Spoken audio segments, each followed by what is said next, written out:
Assalamualaikum warahmatullahi wabarakatuh. Rahayu Sagung Dumadi. Sultan Agung penggal kepala Panglima Perang yang gagal kuasai Batavia. Masdarul, Senin 6 Desember 2021. Sultan Agung atau lengkapnya Sultan Agung Adi Prabu Anyakrakusuma merupakan Sultan Mataram ketiga.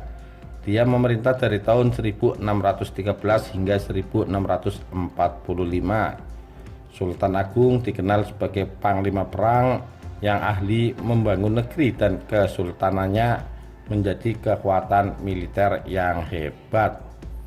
Sultan Agung atau Susuhunan Agung adalah sebutan gelar dari sejumlah besar literatur yang meriwayatkan karena warisnya sebagai Raja Jawa, pejuang, budayawan, dan filsuf peletak pondasi kejawen.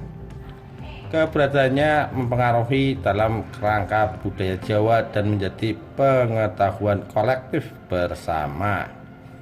Kejayaan Kerajaan Mataram di bawah kepemimpinan Sultan Agung, perangannya tegas dan tanpa ampun, membuatnya menghukum mati siapa saja yang tidak becus dalam bekerja, tak terkecuali panglima perangnya. Saat memimpin Mataram hingga mencapai kemasyhuran, Sultan Agung bernafsu untuk menguasai Banten. Keinginan tersebut begitu besar. Hal ini membuat Sultan Agung mencoba menaklukkan Banten yang dikuasai VOC Belanda. Ini dikisahkan dalam buku Hitam Putih Kekuasaan Raja-Raja Jawa. Sultan Agung cemas setelah mendapatkan kabar VOC berhasil merebut Jayakarta dari Kesultanan Banten. Jayakarta yang kemudian namanya diubah menjadi Batavia itu adalah salah satu wilayah yang belum mampu ditaklukkan Kerajaan Mataram. Kenyataan bahwa VOC memperbudak pribumi juga mengganggu pikiran Sultan Agung. Sebelum Jayakarta takluk, VOC yang sebelumnya bermarkas di Kepulauan Banda, Ambon, Kepulauan Maluku mengirimkan utusan untuk meminta izin kepada Sultan Agung guna membuka loji-loji dagang di pantai utara Mataram. Tawaran itu pun ditolak Sultan Agung.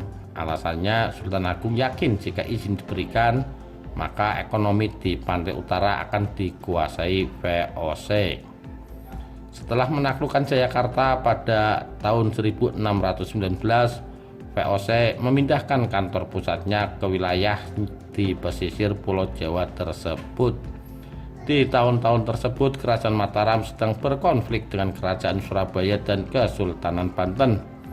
Menyadari kekuatan VOC, Sultan Agung sempat berpikir untuk memanfaatkan VOC. Pada tahun 1621, Mataram mulai menjalin hubungan dengan VOC.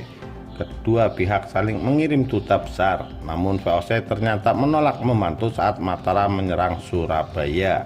Akibatnya hubungan diplomatik kedua pihak pun putus. Setelah Surabaya jatuh ke tangan Mataram, sasaran Sultan Agung selanjutnya adalah Kesultanan Banten di ujung barat Pulau Jawa. Namun posisi Batavia yang menjadi benteng Kesultanan Banten perlu diatasi terlebih dahulu. Alasan itu adalah keinginan lain Sultan Agung untuk menyerbu Batavia selain ingin mengusir penjajah VOC dari bumi Nusantara.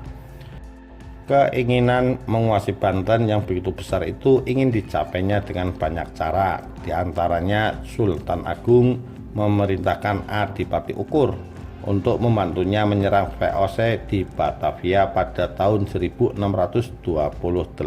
Masehi.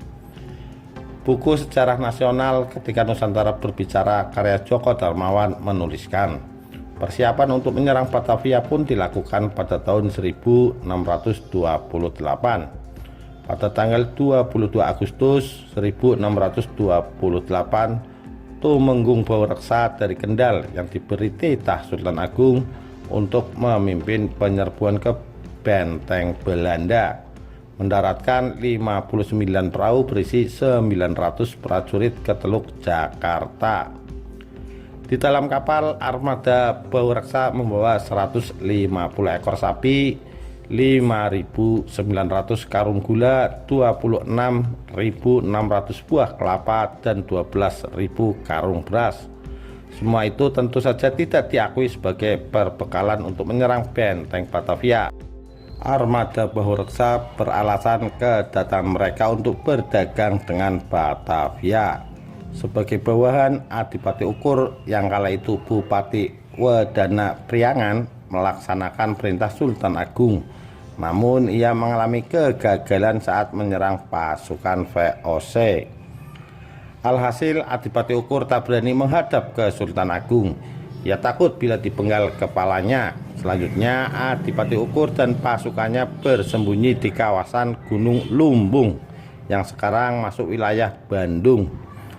Pembangkangan Adipati Ukur ini dilaporkan oleh seorang Panglima Mataram kepada Sultan Agung. Sontak penguasa Mataram itu marah besar. Ia mengutus pasukannya untuk mencari Adipati Ukur dan menangkapnya. Pasukan Mataram pun berangkat menuju Gunung Lumbung sebagaimana laporan intelijen Mataram mengenai tempat persembunyian Adipati Ukur. Perang pun terjadi saat pasukan Mataram bertemu dengan pasukan Adipati Ukur di Gunung Lumbung. Singkat cerita, Adipati Ukur dapat ditangkap dan dibawa ke Cirebon pada tahun 1632 Masehi. Dari Cirebon inilah Adipati Ukur dibawa ke Mataram untuk dihadapkan ke Sultan Agung. Dikarenakan sudah murka, Sultan Agung menjatuhkan hukuman mati dengan cara dipenggal kepalanya di alun-alun.